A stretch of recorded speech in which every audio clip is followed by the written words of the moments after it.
I'm Jason Whitlock. Yes, you are. He's Marcellus Wiley. That dude. Yes, sir. All right, welcome to Speak For Yourself, the most fearless show in sports. Coming up, we'll tell you what's really driving Ezekiel Elliott's holdout. And 1 hour from now, we're going to get into Tom Brady's new contract extension and what it all means. But we start today in Cleveland. All right, Marcellus, you may be too young to remember the movie Smokey and the Bandit. It starred Burt Reynolds, Sally Fields, and the comedian Jackie Gleason. A billionaire paid Bo Bandit a bunch of money to escort a truckload of bootleg Coors beer from Texarkana to Atlanta for a stock car race celebration. Sheriff Buford T. Justice chased Bo Bandit all over the South trying to rescue his son's bride. Smokey and the Bandit was a blockbuster. The only reason it's not more popular is because it was released in the same year as the original Star Wars. I bring all this up because we're witnessing a real-life reenactment of Smokey and the Bandit. Only this time, little Smokey is Cleveland Browns quarterback Baker Mayfield, and he's chasing after radio/TV host Sheriff Colin T. Cowherd. And Odell Beckham Jr. is driving shotgun with little Smokey. All right, this weekend, Mayfield cut the latest scene for this action comedy thriller when he went to a Cleveland Indians game and chugged a beer for the cameras and made a spectacle of himself. And then the Indians' Twitter feed taunted Cowherd, tweeting out a video of Mayfield slamming beer and a fake quote from Sheriff Colin T. Cowherd. The tweet read, "I just don't like the idea of my franchise quarterback spending time at a baseball game. I mean, what are you doing, Baker Mayfield? You don't see guys like Aaron Rodgers shotgunning beers. Just not a good look. Go watch some film." At Colin Cowherd. I've been calling Baker Mayfield Little Smokey for almost a year now. The Cleveland quarterback wants all the smoke. He likes conflict. It fuels him. He seeks it out. He revels in it. 3 months ago, he made T-shirts trolling Cowherd. Before that, he engaged in a silly Twitter feud with Cowherd. It appears the city of Cleveland is following the lead of its quarterback. Cleveland wants smoke. The Indians are fanning the flames. This is high risk. If I'm Browns general manager John Dorsey, first-time head coach Freddie Kitchens, and Browns owner Jimmy Haslam, I'm quite concerned. It's hard as hell to control a fire. The winds can change direction. The fire that has Baker Mayfield cooking could turn and engulf the rest of the team. Plus, you have to fight wildfire with fire. Odell Beckham Jr. loves attention too. He doesn't enjoy the smoke the way Mayfield does, but if that's the way to draw attention in Cleveland, OBJ is going to join the firefight. Little Smokey is the wildest thing we've seen at quarterback in the NFL since Brett Favre was pill-popping and raising hell in Green Bay. We've never seen a quarterback pick fights publicly, have we? Baker told his former coach, Hugh Jackson, to kick rocks. Little Smokey loves to taunt Sheriff Colin T. Cowherd. Mayfield apparently isn't interested in adjusting the style that made him a Heisman Trophy winner in college and the #1 pick in the 2018 draft. I think it's a mistake for Mayfield to put this much pressure on himself and an organization that's trying to win under the direction of a first-time head coach. Smoke inhalation is deadly. But I'll tell you what, I'm watching this movie. It's going to be another blockbuster. All right, joining the desk now, Hall of Famer, friend of the show, glad to have him back. Where the hell you been, E.D. Eric Dickerson in the house? With all these young kids Man, I miss got. fighting. All right. And the NFL Network's Bucky Brooks, friend of the program, smartest man on the show. All right, Marcellus, I'll start with you. Carolina education. Carolina education. Will all the smoke backfire on the Browns? No, I don't think it will.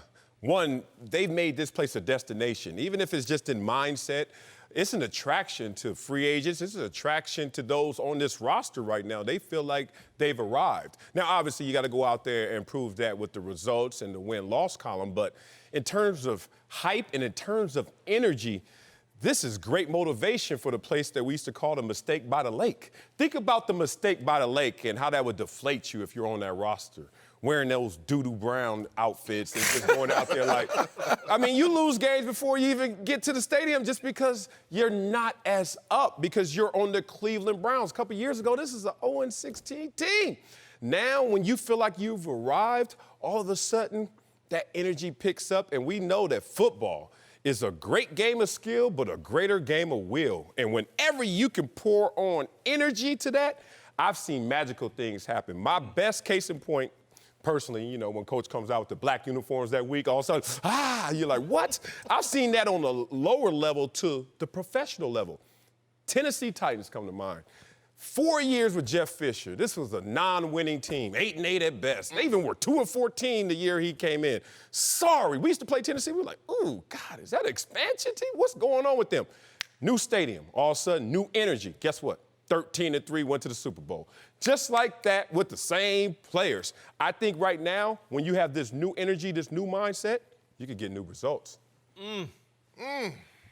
Well, my opinion is that Baker Mayfield, I like Baker. From the beginning, I liked him. I liked him in You the like draft. the hype. I like the hype. You know, you're right. When we used to play, you know, we called the Cleveland Clowns and the Cincinnati Bungles.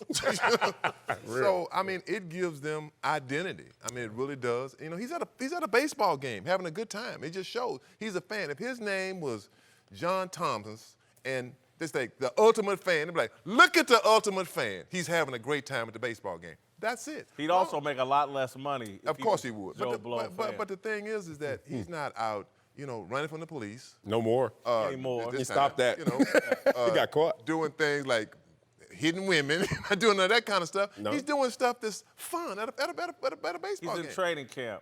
Hey, look, you know what? He's 20, was he 21 or 22 years old? Whatever, he's in his 20s. When you're 21 or 22 years old, you can't tell me everybody up here has done something like, man, I wish I wouldn't have did that. You know, all of us have. But that, I'm with that. He's got a pretty woman sitting next to him. What's wrong with That's that? his fiance. I don't care if she's still a woman. Wife.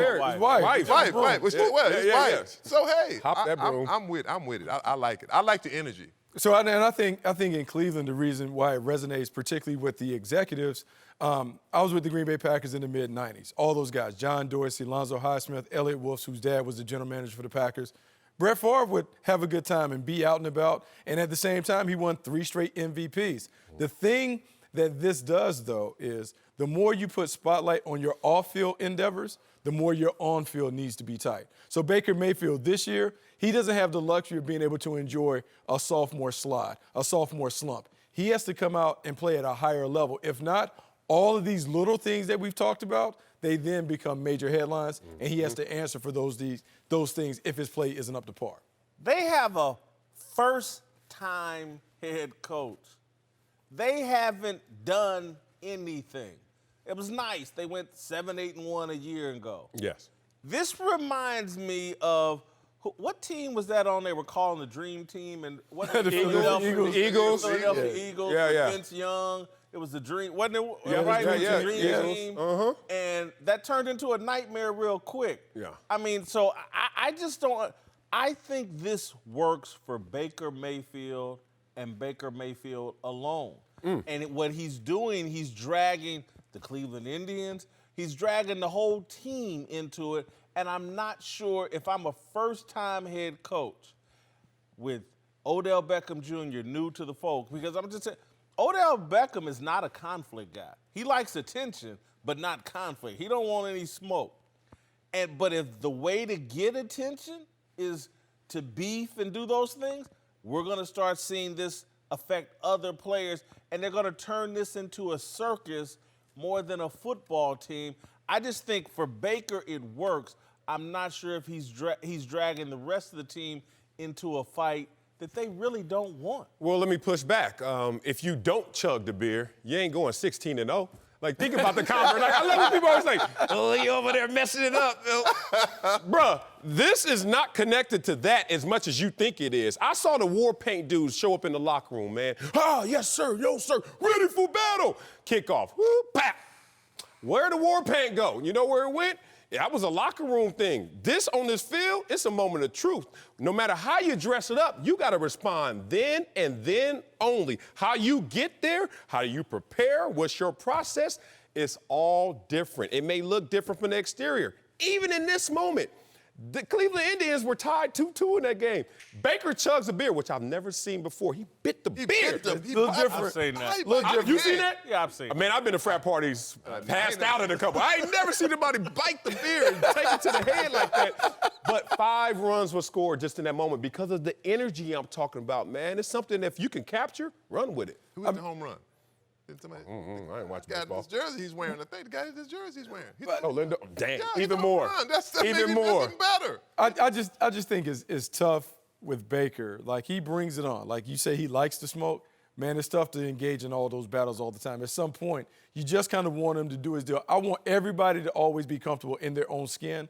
But, man, when you're the franchise quarterback, you just want to go easy. You just want to go easy and make sure that you're doing all the right things. You don't bring undue attention to yourself. But why? That's so fear-based. That's basically what it's saying is when I hit my slump, which every quarterback does. He's gonna hit it. When I hit my slump, be nice to me. Who cares? Like, my slump is my slump. I don't care how you talk about me. You're not going to make the throws or miss them by the talk. Everybody says that. Until they hit it. Until they have to say, so then we go to the media scrum and, he's not available. Now we can't get any questions. So if you do it, you got to be able to be willing to stand in it. So it's just you're making yourself I'm not saying you're putting more pressure on yourself, but you just have to be able to respond when it doesn't go your way. I agree with you. One thing you said that he has to go out and win. That's the most important thing. But this is Baker Mayfield in college. This is who he is. This is him in college. All of a sudden, you want him to be a choir boy, sit back at the baseball game? No. Be who you are. Be the guy that you are, because sooner or later, you know what? It's like cards. You're going to play your hand. You got to drop it. You're going to be who you are. Look, man, I'm rooting for this dude. He's exciting. I want Mayfield and Mahomes to be the next great football rivalry. I think it's great for football. However, you don't have to engage and give energy to every scrap and every fight. And why not? Because it's just an energy drain, and you're dragging other people. There's 52 other guys in that locker room. And look, I would say 25 of them probably love the hell out of Baker Mayfield and ride or die Baker Mayfield. Then there's the rest that are kind of ambivalent and don't want people coming in the locker room. Hey, what'd you think about Baker Mayfield chugging that beer at the Cleveland? Oh, we got to talk about this. That's better than talking about 0-16. Let's talk about beer. We got to talk about Baker Mayfield again and again and again about some kiddie stuff that I'm not in. Look, that's all I'm saying. The rest of the personalities in that locker room, a lot of them don't want to be bothered with this. Well, the authentic Baker Mayfield is what I always want you to present. We talked about this last week with Mike Tomlin. He said, I don't want anything out of Ben Roethlisberger but to lead through his own voice. Be yourself. We could deal with everything else that comes from that. And him knowing beyond being a player, sometimes the brand consciousness comes into play. Sometimes you think about how this is going to play.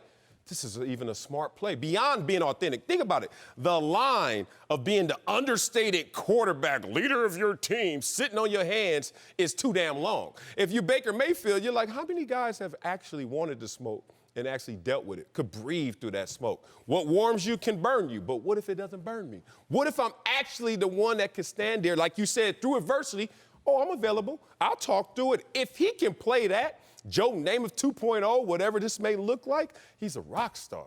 He's a rock star in Cleveland right now. I mean, look, if they, hypothetically, let's just say they go out and go 12-4 to the football season. I'm just saying. That's just a hypothetical. No, that's You know how he's a superstar automatically. I mean, okay, you can live. but and, hold it, if it goes reversed, I still believe people are going to still we still love our quarterback. We just love he plays hard. He gives us something to fight for. If he's not coming in, we lost again today, it's a bad day, it's my fault. If they start out 3-3 or God forbid 2-4, everybody in that organization is going to be having to answer questions about all this little extracurricular stuff around Baker Mayfield. It's unnecessary. It's unfair to a first-time head coach. I get it. The Browns want some attention. Everybody wants some attention. I just don't think this is a smart, long-term play. He can be himself. There's again, man, I'm one of the most profane, non-PC comedic persons I know. I mean, any joke that comes to my mind is very profane and inappropriate. I can't just do that and show it all the time. It would be unfair to everybody else. That's you. What? That's you. Is. How you built. That's how you That's are. how you're He's built. different. That's how he's built. That's like somebody, you ever meet somebody and say, every time you see this guy, he's smiling. Man, I don't see how he do it all the time. Every time. That's him. That's how he is that energized every time you see him. It starts impacting other people again. Because I'm a conflict guy too. The reason why I like the dude, again, he's like me. And Bucky, more than anybody knows, the days in the 90s, there wasn't a fight I would turn down. But again, eventually, what I found out is like, man, a lot of my coworkers like, damn, man, can I get some shine? So am I hearing it correct? Am I hearing it great? That basically, don't fight all those fights because eventually you're gonna lose? Like, who gives a damn if you lose? Like, it's still fear-based. You're anchored out of your own perspective, which is great, but you have to give people freedom to live a different way and get to the same place differently. And I like a guy who's just like, look, I'm not doing it the way you want me to do it. It's cut from the exact same cloth of the criticism I've had about LeBron James. You start sucking up all the oxygen, and you look around, and there's some guys you playing with that can't breathe. But he's still And he has a lot of guys. They didn't need oxygen. You got Odell, you got Jarvis, you got some other guys, some other personalities. And so, look, this is a big thing for them. Cleveland is like a household brand. You go all the way back during their heyday when Marty was there and the way they played, and they have a storied franchise and a tough fan base that is excited and eager for them to win.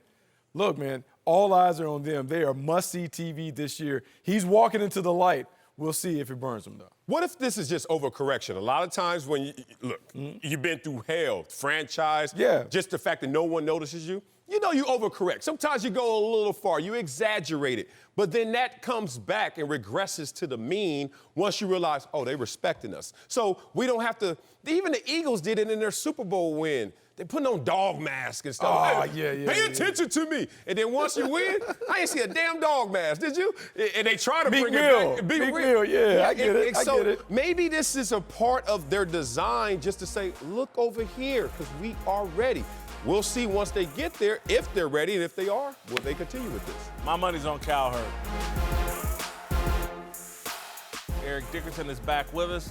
And we're joined for the first time ever by the Cowboys' #1 beat writer for the Fort Worth Star-Telegram, Clarence Hill. I don't know if you guys know this. Clarence started covering the Cowboys Ryder Staubach's rookie year. Damn!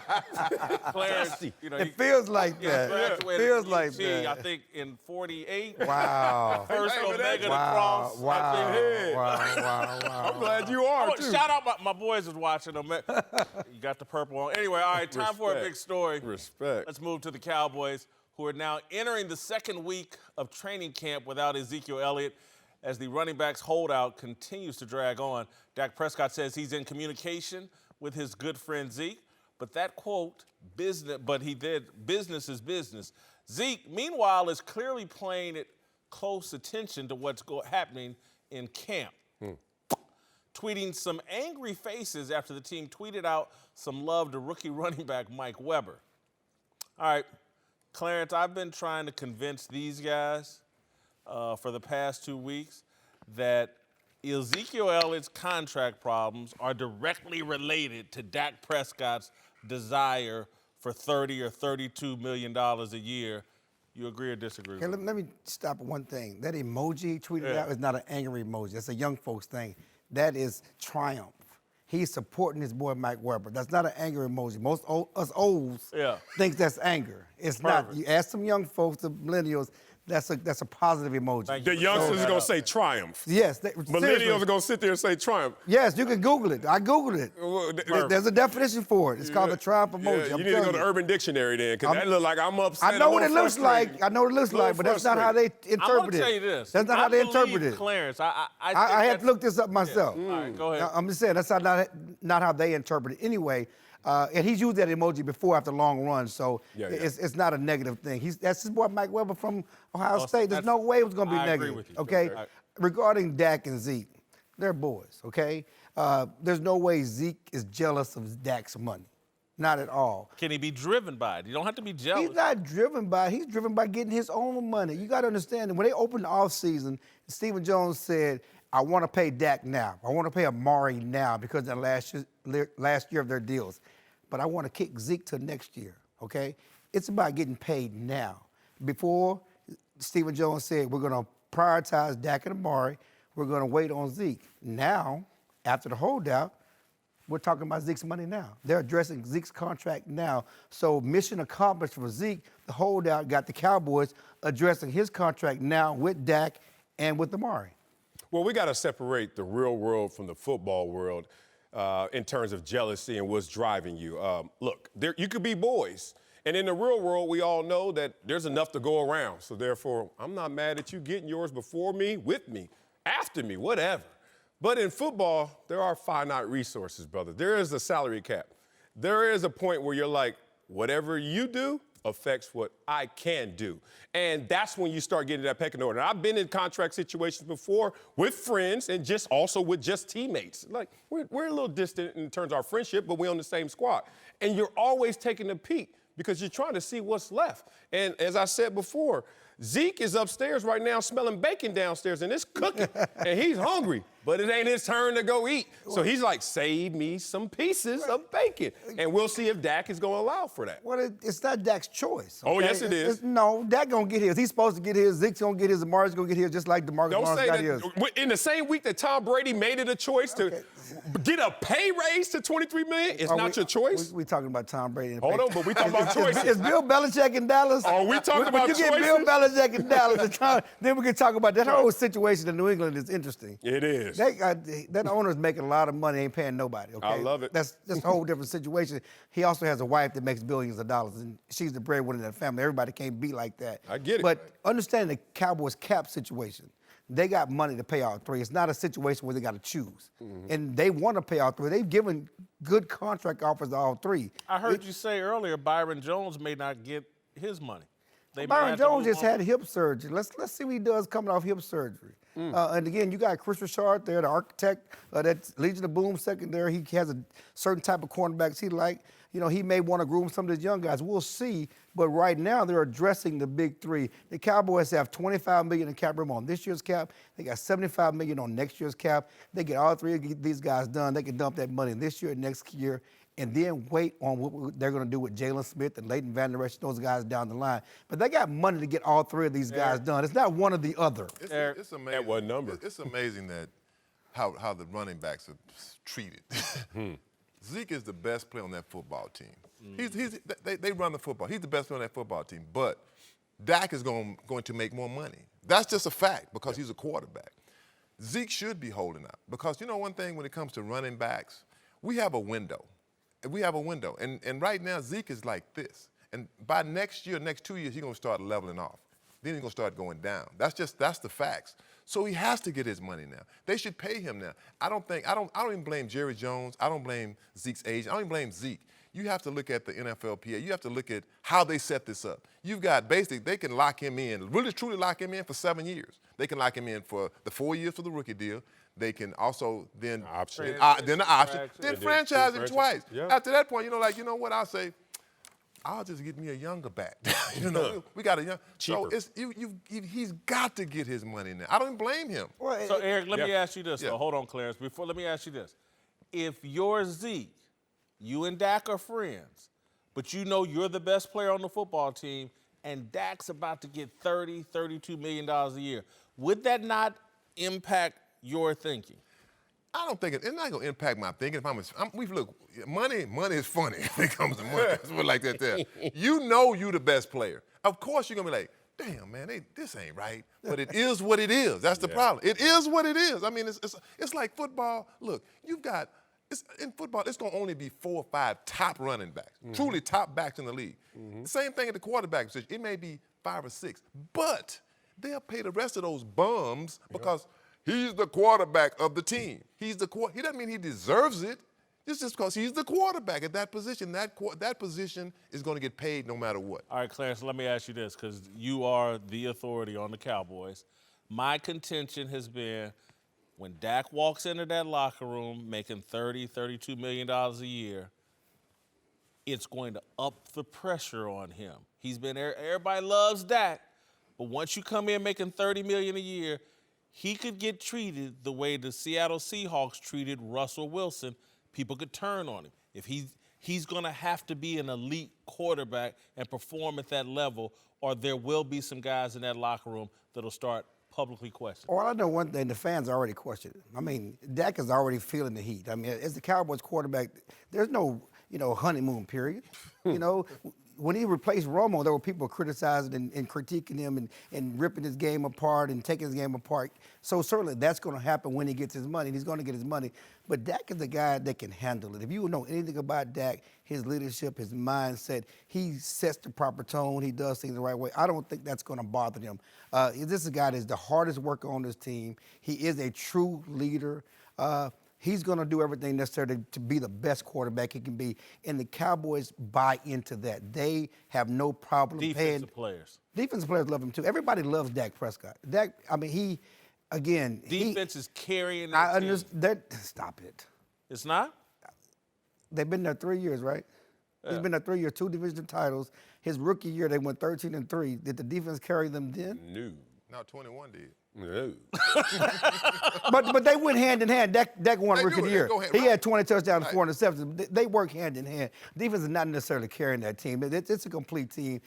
They love that. They really do love Yeah, that. you can love Dak, and I don't think that this is going to play into the locker room because we all know we get in where we fit in. Right. I've been in dynamics before where being a top DN is going to get you more than being a top linebacker. I'm like, I'm sorry, brother. I know you're going to Hall of Fame and all that, respect, but I'm a DN on the rise. I'm going to get more than you, and it works out. But y'all all been in locker rooms before. Y'all understand it's a caste system, it's a hierarchy. Everybody knows. Everybody knows that. Everybody don't get the same But money. this You work is the different. same. This is different because Stephen Jones said, I'm not setting the market. So what does that mean? Because everyone always thinks about the top. I'm not going to be the one that puts up a higher number. But there are different tiers to the market. Mid-tier market, I'm not setting that. What if he's looking at Dak like, I'm not even setting the mid-tier market, which can mean what to Dak? So that means you're stuck in the 20s. And if Dak hears that, if Dak is hearing that from his agent, if that's the real terminology, how do you sign on the dotted line for something that you know, as soon as you sign it, you're underpaid? That's not going to go well with him. Stephen Jones is negotiating. That's negotiating employee. That's just talk. That's narrative. He has to say that. Of course, not setting the market means you react to the market. They let Russell Wilson deal get done. They let Aaron Rodgers get a new deal. They let Ben Roethlisberger get a new deal. They let Carson Wentz get a new deal while they're waiting on Dak, not setting the market. All they do is has driven up the market for Dak. Except Tom Brady. So they've mishandled Whatever that means. That could be an They've anomaly. mishandled But That's totally different. They've That's- mishandled this. Yes, I mean, they should have got Dak done. They could have got Dak done at $27 million, with the San Francisco quarterback got. Now it's $30 or $32 million. The money's only going up. The more you wait, the more the money goes up. And we haven't even talked about Amari Cooper. His money's gone up, too. Yeah, Michael Thomas. Michael Thomas. And Julio Jones is coming. His money's going up, too. So, again, the Cowboys want to pay all three. They will pay all three. Jerry's not worried about it. Jerry's negotiating. Again, it's personal for the players. It's personal for them because this is their money. Jerry's done 1,000 of these. This is the art of negotiating. He's about the art of the deal. Again, Jerry Jones is a guy that got the stadium built in the recession. He likes negotiating. Does this remind you of when Tom Landry and Roger Staubach had a contract? Really, we're doing this? We're doing this. We're We're doing this. We're doing this. I've been there since 1997. I was there when he was there. Check this out. I was there when he was there, okay? He the one. When I They got 3 playoff wins since I showed up, so I don't know nothing about titles, okay? I never just had a chance to thank you for telling me first that it was over. And I read it. I was like, I'm still going to practice. Wow. All right, coming up. Joined now by senior Yahoo Sports NBA insider Chris Haynes. All right, let's move to the NBA, where Carmelo Anthony's been making a big push for a comeback, sitting down last week with Stephen A. Smith to talk about his love for the game and his desire to keep playing. But our buddy Steven Jackson actually says there's something more sinister behind Melo's absence from the NBA. They always talk about when players go and play and team up with players, but they don't talk about this type of on how they treat players and just kick them out the league and just blackball them when they want to. Obviously, I love this because, we love to demonize the NFL. They blackball Colin Kaepernick, blah, blah, blah. It happens everywhere, and I think I think Steven Jackson is actually on to something a little bit with Melo. To me, based off that interview with Stephen A. Smith, Melo has value in this league, and if he's not in this league this year, I do believe the league has turned on him, and I think there's a tinge of credibility to him being blackballed. I think blackball is harsh. I think if you go even further, talking about collusion is so difficult to prove. Let's talk about what blackball is. It's like you're rejecting something, and usually it's by secret ballot, secret conversation. Like we're keeping this all as a collective away from you so you won't get your opportunities. I firmly believe Carmelo, by talent, even by production, deserves a chance. He's one of the 450 best basketball players still walking this planet. That said, it's always been more than talent that is a qualifier to being in professional sports.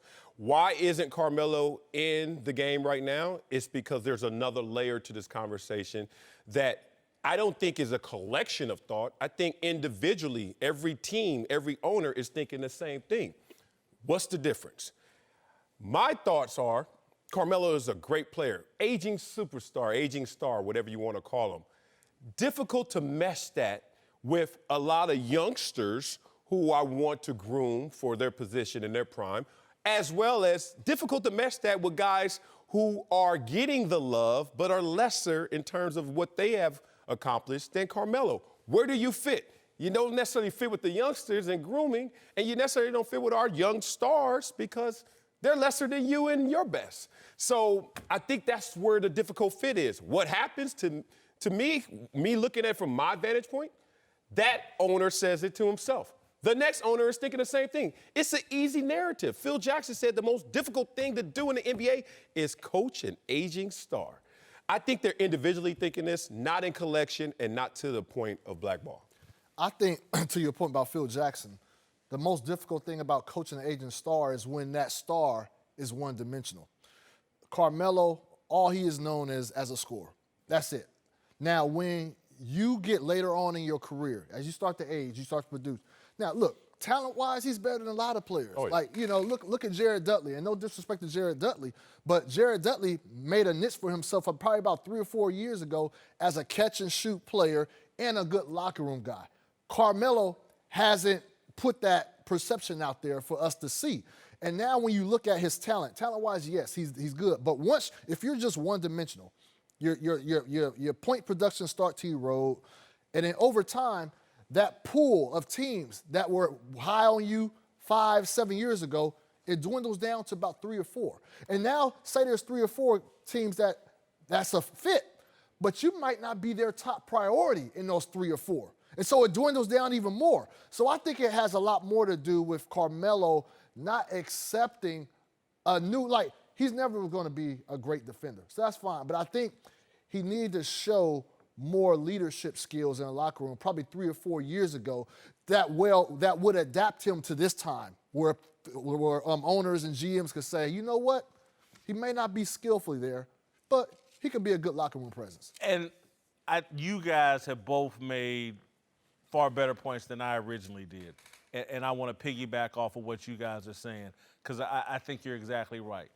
And so when I say a tinge of being blackballed, I agree with you, Marcel. It's just like people individually have a narrative on him that I think when I say blackball, it's like Daryl Morey is a power guy and part of the good old boy network. And I don't even say that negatively. He's just part of the power structure of the NBA.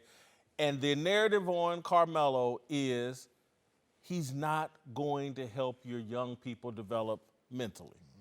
And do we want to, and the narrative is he'll let a poison loose. What if our young players adopt his mentality the previously? But and again, maybe I'm reading way too much into one interview.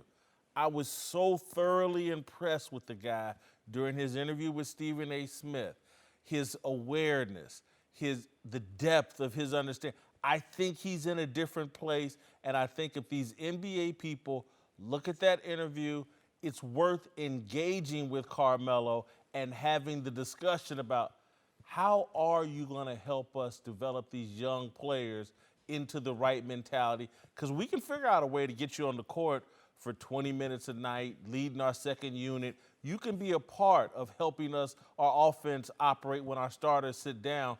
But are you going to be a positive influence on our culture? And I think he's open to that discussion. You know what? If he's open to it now, they have actual evidence that he wasn't open to it when it was already suggested. That's a difficult place to be. Okay, I get it now. When they were like, we've been trying to make you understand this before.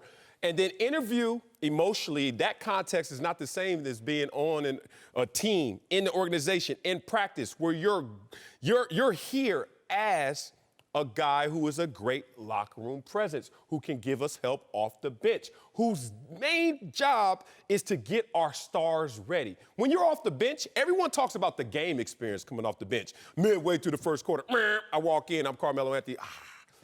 I'm telling you, on Wednesday at practice, when they say 5-on-5 and they got shirts, they got skins, and Carmelo, you ain't jerseys, you ain't shirts, you skins. You on the other team, you on the B team, and your goal is to get him right. Your ego comes into play. I borrowed 2 years from the NFL when I knew, at the Clarence Hill, told me in Dallas it was a wrap. Went to Jacksonville, locker room guy. And everything shifted in dynamic. You got to get these other dudes right. If you're not going to be the guy, you got to get the guy who is ready. Are you ready to take that? And then I retired after 2 years of borrowed time because I was like, this is a lot. I'm carrying dudes' helmets, and I'm me. And I'm not even Carmelo. To take that reduction in role, man, that's a hit. And if you can do that, fine. But my phone was still ringing after I left Jacksonville. And I said, nah, because I ain't made for that. If Carmelo's made for that, he has to make it more evident than just an interview. They got to see it. He came off in an interview well, yes, expressing the fact that he's ready to take on that role. The problem is teams want to have already seen that from him at this stage. Now, this is the difficult part. If he gets that next opportunity, and then he shows that he can be that vocal leadership guy, type of guy, he can get 3 more years of service out of it. It will be easy for the next 3 or 4 years because he's shown it. It's just the fact that you're saying it, okay, that's fine. But it's another thing, like you said, to not have a jersey in practice and actually do it. And they haven't seen that with him. But Chris, what's the risk at this point? You sign Carmelo, a month in, it's not right. You just discard him. It's not that expensive. At this point, everybody's out from underneath his mammoth contract. And so I just don't see it as high risk. And I think that a team like, and maybe I'm crazy for thinking this, but the Golden State Warriors, they could bring him in. Look, they brought Boogie in and helped Boogie rehabilitate his image and thought process and teach him a winning culture.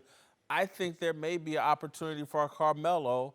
Again, he can't play defense the way Iguodala did, but I think he can be a better offensive player, and they may need that on their second unit, particularly when Klay Thompson's not available the first half or the first 3/4 of the season. I just think someone should take a chance on Carmelo and cut him loose if it doesn't work. There's very minimal risk for a team in contention. Now, the problem is these teams only have one spot left. And you see the Lakers, the Clippers, they're trying to fill that spot with Andre Iguodala, championship guy, somebody that they know is going to come in, fit right in. So I agree with you. It's a minimal risk, but you're wasting time. I'm not trying to say his way. He definitely deserves to be in the NBA. But most of these teams don't want to waste time, and they feel like that's just not the ideal primary fit for us. Yeah, I mean, this is a difficult conversation because, as you know, I love Carmelo, but I'm just talking about how this thing works. And this game works where there are going to be few teams that actually want him by his style of play. You know, ISO's type, mid-range game. X's and O's, you reduced it from 30 to a number. Then you get even fewer teams that have the job security upstairs in terms of decision makers in a league that is risk averse. All leagues are risk averse. That's why you got to look a certain way. You got to be a certain height, jump a certain thing. That's why we got combine. So you could tell an owner who's flying around on private jets when he lands, oh, that's why I picked him. It's pretty obvious. It's not so obvious right now for Carmelo, and that's what's hurting. All right, welcome back to Speak for Yourself, the most fun you can have talking sports. Whitlock and Wiley, Bucky Brooks is back with us. Time to get antisocial. Darnell, what you got? Yes, sir. We're going to start off with the Raiders, who are well off into camp right now, but have been missing their superstar receiver. I think this picture should explain why. AB posted this picture of his feet on IG a few days ago. All types of blisters going on. I don't know what's going on right there. When Coach Gruden asked about it, AB being gone, he said, I think we're all disappointed. We want to get the party started. So, guys, should Raiders fans be worried already? Yes. And I think John Gruden's legitimately frustrated for this reason. How do you get to this point without looping us in so we can start doing some preventative measures? Yeah. When you're this important to the franchise, they got to have a holistic approach to your whole body, and they're upset with AB. Yeah, a little trust is broken here because we know you're a hard worker, so we kind of turn a blind eye to when you work, when you need to pass to do your own thing. But if you come back like this, you blew through some stop signs, brother. Your body will always respond and react, and it whispers before it yells. Those feet are yelling at you, brother. Like, calm down, take care of me, dead skin, everything. So he kind of blew through some stop signs. First thing they always talk about in camp, be a pro. Yeah. Be a professional. He is a professional. He makes his money with his legs, his feet, his hands, all those things. He has to take care of those things. To me, it shows a sign of immaturity that he can't take care of business, make sure he's available for the squad. All right, guys. So Jets rookie Quentin Williams was asked about his Madden rating and had a little awkward slip-up. Take a listen. My rating, I got an 80 on Ultimate Team, so I'm going to go play with myself today. So, see how I feel. That came out weird. I'm going to go play with myself today. So, see how I feel. That came out weird.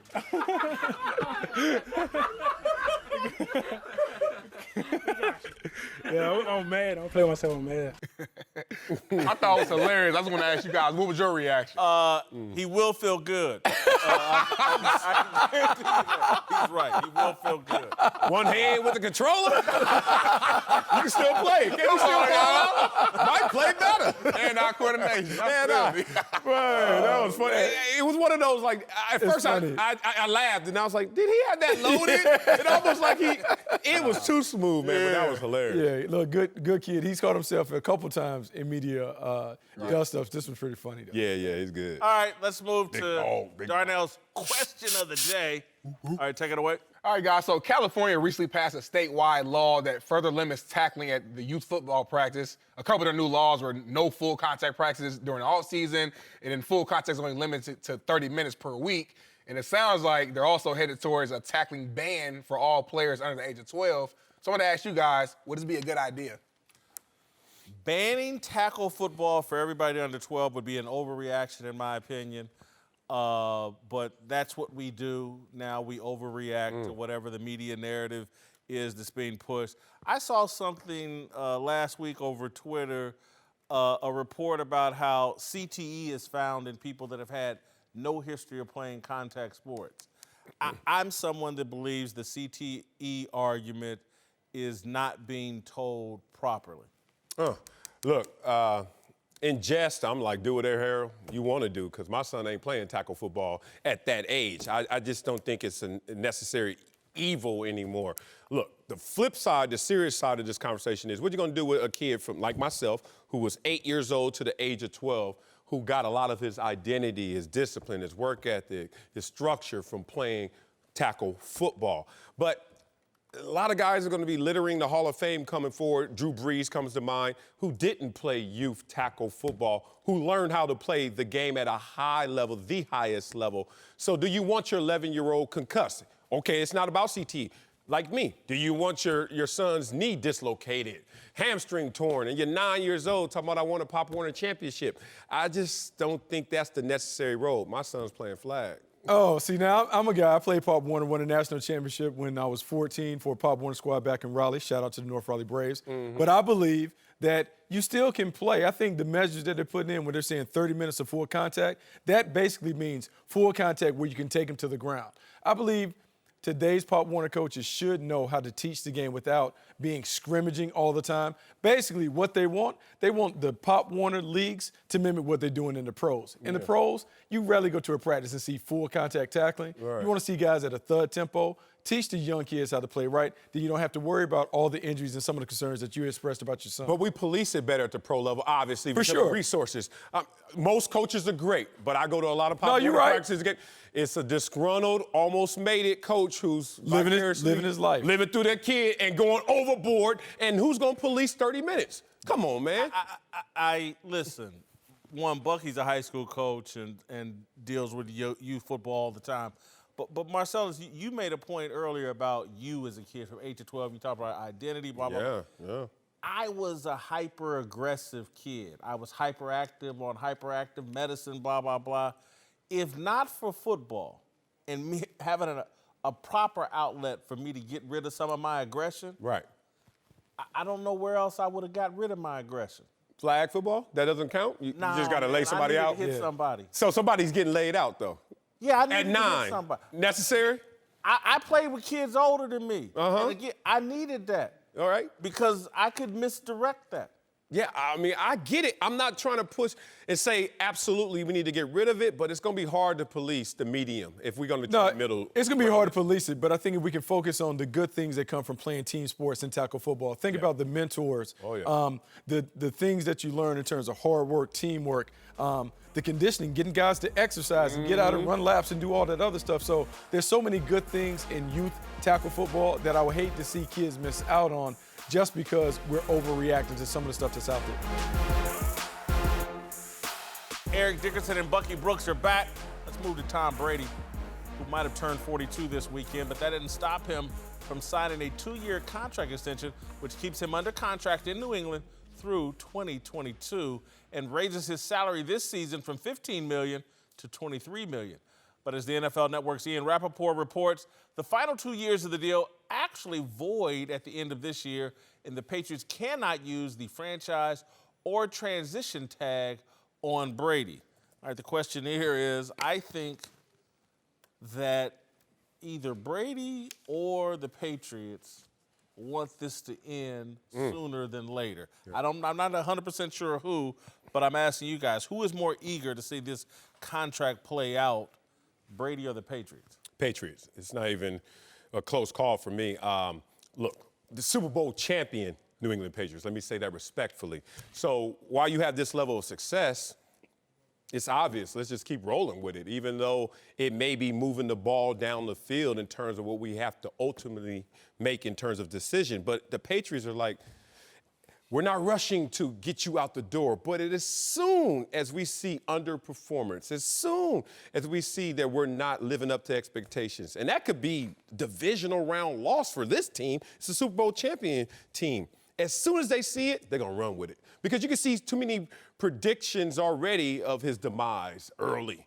And then you're going to see that the narrative is already out there with his age and birth certificate. So as soon as they see any sign that gives them the opportunity to say, let's move on, they will. Because one, the next quarterback will be cheaper, more than likely drafted through their system on a rookie deal. You can have that guy on a cheaper contract. Two, you remove a power figure out of this equation in New England where it's just going to be Kraft and Belichick. And we've seen Belichick a little eager to do that before with Jimmy G, and it didn't work out like he desired. I think next time they're ready to pull the plug. Before you guys hop in, Marcellus, you have flipped me and helped me to see that they've already set the standard. They move on from guys before they fall off a cliff. And if they don't do it with Brady, then, you got a different set of rules for Tom Brady. Yeah. So they've set a standard that this is how we do all players. Everything we've ever heard about Belichick and Brady is Belichick treats Brady like everybody else. The system's in place Seymour, McGinnis, for the Patriots to move on from Brady. Yeah, absolutely. I think it is in place for them to move on. I think this is smart business for them. I think this is how they've gotten down. They've been successful being able to do this. They would rather move on from you a year too early than a year too late. And I also think the stars are lining up where if they make this move, they could have two options available for them. We know that they drafted Jarrett Stidham. They took Jarrett Stidham last year. He's already there. But also, there are two guys that could come up as free agents when they move on for Tom Brady. Jacoby Brissett, Indianapolis Colts, he will be at the end of his rookie deal, I think at the end of this year. And then Jimmy Garoppolo. If Jimmy Garoppolo doesn't play well in San Francisco, they can move on from that contract this year. So Bill Belichick, in essence, could still get someone that he developed to replace Tom Brady and not worry about the ship sinking when he does depart. Well, I agree with you. New England Patriots for sure. I mean, they gonna move on. I mean, look, Tom Brady's 42, not 32, not even 22. But the big thing is for Tom Brady is like all players. You know, when you come in, you love football. You love playing it. You love everything about it. I'm sure he still loves the sport. That's why he won't quit playing. I mean, at this age, at 42 years old, you've won multiple Super Bowls. What else do you have to prove? The thing now is, I love it. What else am I going to do? I don't have anything to do. Look, my wife makes most of the money. If somebody asks you, okay, A, you have a nice girl over here with a nice little job. B, you have the supermodel that's making $40, $50 million a year. Bob, I'll take B. No doubt. No doubt. Yeah, so, man. I mean, for Tom Brady, it's the love of the – that's why he still plays it, because I can think about it. You know, you think about when you first came in. Like you I loved everything about the practice, you know, the smell of it. But, you know, when you get older, for us, you know, playing running back, defense, you know, you're like, man, I can't take too many more of these hits. Quarterback is different. All right, let me ask this then. Maybe both sides want this year to be it. Could you see Tom Brady, because Rappaport says Tom Brady, free agent after this season. Could you see Tom Brady playing in another uniform? Do you think he's capable of doing that? Yes, but I think it's going to be with trepidation. I think Tom Brady is being sold right now loyalty, brand, and the fact that if you stay a Patriot, what that means in terms of TB12 and every other endeavor you do. Like that whole Kobe model, you know, drafted Lakers, retired Lakers, that means something. Duncan, all these greats. So he's being sold that, but he's also thinking of what's my out.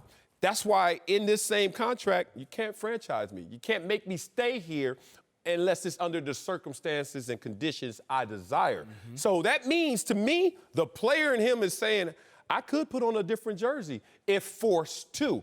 Now, the Patriots are sitting there like, I don't know what your value is. You're 42. There's no precedent. We don't know what to look at. You're the best house in the neighborhood that there are no comps. It's like, who else is 42 doing this? So we have no comps. So your value is what? And as long as you're winning Super Bowl, it's not a conversation. But it's impossible to keep winning Super Bowls. So the next time this dips, that's when they're going to strike. You know, I think it's a situation. They are constantly evaluating his performance and production. But I do believe Tom hears all the outside noise. He's heard that for so long. He's been propped up by Bill Belichick. Maybe there is a bit of a competitor in him that maybe he finishes somewhere else because he wants to prove to people that he can win. I'm not saying that it's so because he's been so tied to the Patriots, but maybe there is something like, oh, okay, you don't think I can play? How about I go back home to San Francisco? Or how about I go somewhere else and prove to you that I still have it? I'd say no. He's a Patriot for life. I mean, I just feel like that with Tom Brady, like most athletes that have an opportunity to finish with the team they started with, he's won, like I say, again, multiple Super Bowls. Michael Jordan finished with the Wizards. Yeah, but it's not the same. Peyton Manning went to Denver, got a Super Bowl. He didn't want to. Didn't want, but he did. But he didn't want to. That's the difference. He didn't want to, and he doesn't have to. That's not like Tom Brady doesn't have to. Like when he finished his career, he's done everything he wanted to do. It's not like I need to just win one more Super Bowl, just one more. Just let me get one more. It's not like that. Let me prove one time I can do it without Belichick. Yeah, but I still say the same thing. I think it means more to him to just have worn one uniform his whole career. And once again, got that wife that's making all that money. Look, stay at home with these kids. All right. With our nannies. Before we go, all our nannies. I want to commend Ed Reed and Tony Gonzalez for their Pro Football Hall of Fame induction speeches. The greatest safety and the greatest tight end gave two of the most unique speeches in the history of Canton, Ohio. Gonzalez spoke with the polish of a seasoned broadcaster. Reed spoke with a candor that social media desperately tries to prevent. They used their life stories to craft messages aimed at young people. While fighting tears, Reed discussed the choices he had to make at an early age to protect his athletic future and his opportunity to uplift his family from poverty. I had to grow up fast, y'all. I had to mature real fast because of my environment. It was crime-infested, drugs, police, all kind of things going on. Reed said a police officer stopped him one night, forced him to get in the back of his patrol car, and gave him advice that would change his life. Son, I know you. I see you around here playing sports. So you don't need to be hanging with those other kids and other guys because you have something. Reed said he backed away from friends involved in criminal activity. He moved in with a school counselor and her husband to avoid the violence and trouble in his own neighborhood. Reed then added, I would say, to the point of what we have going on in our society, don't aggravate, or should I say, push an officer to have to do something they don't have to do, shouldn't have to do.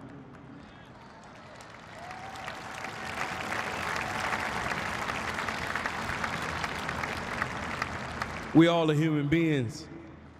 Just make it home, man. Take your ticket and go. Just take that slap on the wrist and get arrested. Reed's words were simple common sense, but that kind of public airing of common sense has been illegalized by social media. We pretend there is value in arguing with armed men and women who the government has granted life and death power. Gonzalez's speech focused on explaining how he used failure and criticism to evolve and grow. The downs is where the learning is. That's where the knowledge comes. That is the reason why I'm standing here.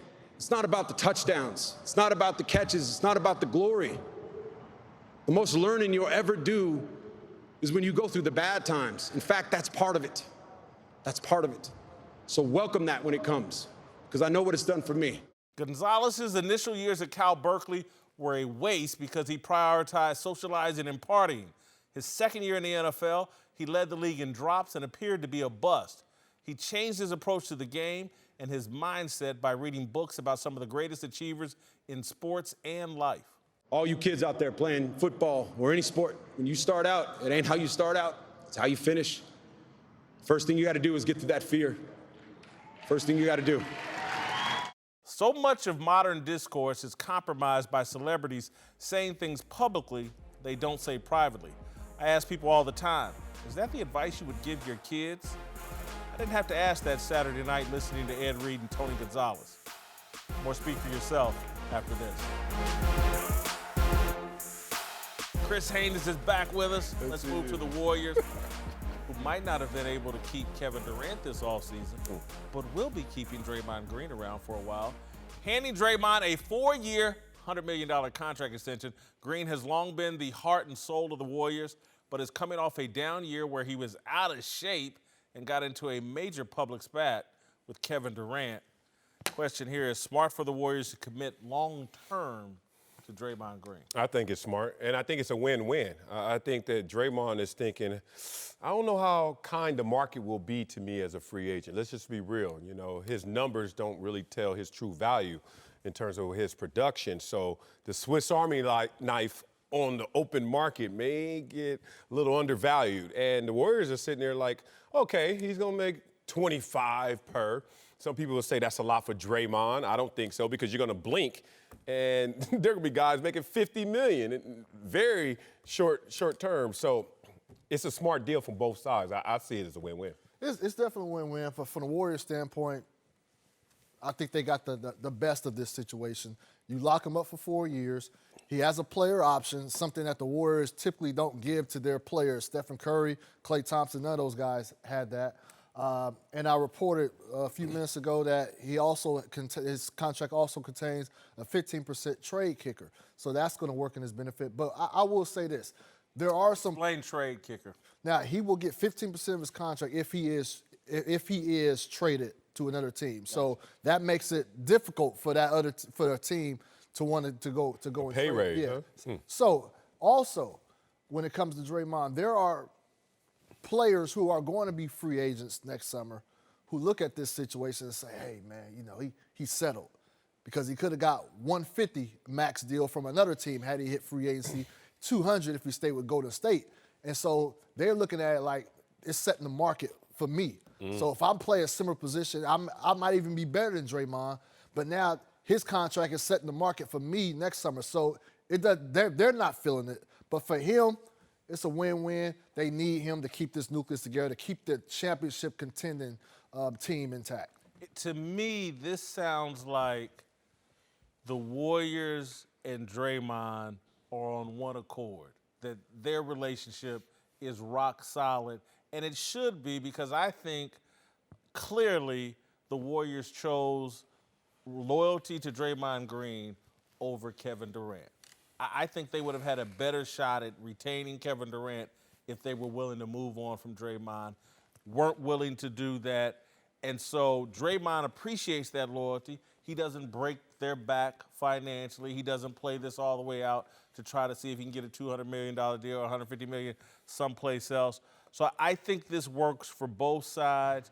I think this is the one organization where Draymond, 2 or 3 years from now, he's going to always make sense for the Golden State Warriors because of Klay and Steph will be there. He's got to be their backbone. He's got to be their bodyguard, their doorman. The good citizen argument never falls in the right place for me. And I know what you're saying. Like, oh, Draymond, here's your reward for loyalty. But in part, that loyalty comes at a cost. And I think Draymond is thinking, like, what is my price in the real marketplace? And once he comes to that understanding, look, his numbers last year, 9, 7, and 5. Okay, you could say Draymond Green is a free agent. You say, oh. And then when they start diving into these numbers, and then they start to say, what does that translate in terms of price? That's where I think Draymond, and Rich Paul's smart. Rich Paul's like, Draymond, let's be real about this. And this may hurt a little, but do you really want to roll the dice out there? I mean, look, there's arguments on both sides. Numbers going to be a lot different this coming year with no Kevin Durant. Oh, yeah. But then that's still a roll of the dice because then you could get injured. If he's injured like Klay Thompson and Kevin Durant, is he getting a $100 million contract? Draymond. Like, that's a whole different animal because you don't have anything to bank on in terms of this absurd production. You got a guy who does it all, but he's a jack of all trades, not a king of one. And I think that Rich Paul and him said, look, this is $100 million to you, guaranteed no matter what happens going forward. That's a smart play for a guy who didn't reset his expectations because he's like, I'm still Draymond. I'm still a second rounder who now is in this conversation. Is it Dre? Is it Dre? Yeah, right. I applaud them for not getting caught up in the sauce because these dudes, a lot of dudes went to the free agency thinking they was going to get something and it wasn't there. Yeah, no, you have to look at Draymond. Everybody criticizes him for what he does on the Golden State Warriors. So you wouldn't do this on another team. And I think it is safe to say that his value to the Warriors is much more immense than it would be on any other team. Yeah. That's not to take anything away from him. That's just what he just fits the dynamic and the personnel of that roster. Uncle Jimmy's here to help us talk about our approval rating for Baker Mayfield. Who's your big dummy of the day? You? What's new? Man, how you gonna sit up here and talk about Clarence Hill and call him old? You do know that the man's 47, right? Ooh. Clarence Hill ain't 47. Man, you older than him. If you ain't, you look older than him. All right. Here's a highlight from our discussion earlier about Baker Mayfield, or as I like to call him, Little Smokey. You know, good crack don't black. I think it's a mistake for Mayfield to put this much pressure on himself and an organization that's trying to win under the direction of a first-time head coach. Smoke inhalation is deadly. Football is a great game of skill, but a greater game of will. And whenever you can pour on energy to that, I've seen magical things happen. All right, Uncle Jimmy, what's your thoughts on Baker Mayfield? All right, man, look here. It's real simple what's going on with Baker Mayfield right now. All right? It just depends on how you look at it. If he wins, he's Joe Namath. Yeah. Yep. If he loses, he's Johnny Manziel. You know, let me put it another way. Let me put it another way. If he wins, you got the Broadway Browns. You got, or if he wins, then you got Baker. If he loses, you got Baker football. Baker football. You know, look here, man. Despite whatever y'all say, Uncle Jimmy got an eye for talent. You know, I have the ability to spot a diamond in the buff. Even though sometimes it might be floating in gravy. Blue M&Ms. You know, a lot of you guys, man, y'all see a woman pushing 3 bills. It scares you a little bit. It intimidates you. You don't see what Uncle Jimmy see. You know, I know for a fact that the right diet and exercise regimen, that woman can be Pam Grier. All 5 of my ex-wives at some point or another had a little bit of Pam Grier in them. And this relates to Baker Mayfield how? Because that's what I see in Baker Mayfield. Oh. Baker Mayfield could be Joe Namath if you ain't careful. Oh. Okay. Now, this could be because I'm an optimist. Yeah. Unlike you, my nephew, who's a cynic. Who you have to question everything. That's true. You know, as a matter of fact, you as a journalist, what's your favorite quote? If your mother says she loves you, you need to get a second opinion. Now, I heard you say that. That is true. That's great. Okay, see, I had some friends that kind of operated on that mentality. See, and they would look at my ex-wives and they couldn't see the beauty that I seen. Yeah, me either. Because they saw the beauty, but they couldn't see past the scales. That 315 scared them off a little bit. Numbers in the way, huh? Yeah. Just left in the show. Oh, y'all screwed up. It's time to go. My approval rating for Baker Mayfield, Time to go. 76 All-Star. Good Down a couple of points. Yeah, I had to drop him. Only really in job performance. A lot of one-handed catches in practice. Be more All accurate, right, that's Baker. it Other for than us. that, you We'll kill see it. you tomorrow.